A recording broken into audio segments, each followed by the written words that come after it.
अस्सलाम वालेकुम नाज़रीन, मैं हूं आपकी होस्ट जोया काजी और आप देख रहे हैं जोया काजी ऑफिशियल।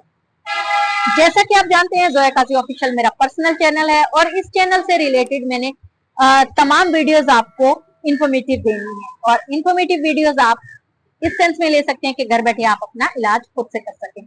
तो आज का जो टॉपिक है वो मैं आपके साथ जो डिस्कस करने वाली हूँ वो यंगस्टर से रिलेटेड है। ऐसे यंगस्टर जिनकी मनी है वो बहुत पतली हो चुकी है या बिल्कुल खत्म हो चुकी है, उनके लिए मनी गाड़ी करने का तरीका और मनी गाड़ी जिनकी मनी बिल्कुल खुश्क हो चुकी है उनके लिए एक बेहतरीन नुस्खा लेकर आए हैं।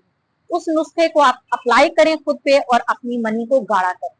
सबसे पहले आपने लेना है गोंद कतीरा। गोंद कतीरा रात को भिगो कर रख दें। इसके साथ आपने लेने हैं बादाम। बादाम की कम से कम 10 से 12 गिरियां आपने रात को भिगो के रख देनी। किशमिश वो भी आपने एक मुट्ठी भर ले लेनी है।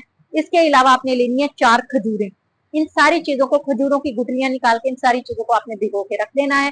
सुबह जब आप उठें तो आपने सबसे पहले लेने हैं 2 से 4 अदद पके हुए केले। ऐसे केले जो कि बिल्कुल गल चुके हों। वो मोस्टली लोग कहते हैं कि ये केला खराब हो चुका है, लेकिन असल केला ही वही होता खाने वाला, वो जो गल चुका हो।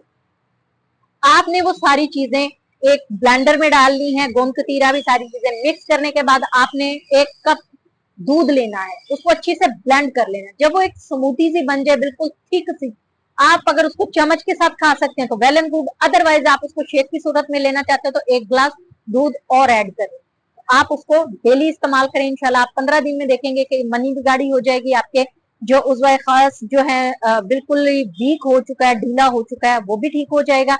इसके साथ साथ आपके जो पट्टे हैं, चाहे वो जिस्म के किसी हिस्से के भी पट्टे हैं, वो मजबूत होना शुरू हो जाएंगे। आपकी एनर्जी आप में आना शुरू हो जाएगी। आप अपनी वीकनेस को दूर कर सकेंगे। तो दुआओं में याद रखिएगा। ऐसे लोग जो कि हमारा चैनल देखते हैं वो हमारे चैनल को शेयर करें, सब्सक्राइब करें, लाइक करें, शेयर करें, बेल आइकन का बटन दबाएं ताकि दूसरों का भी भला हो सके। अल्लाह हाफ़िज़।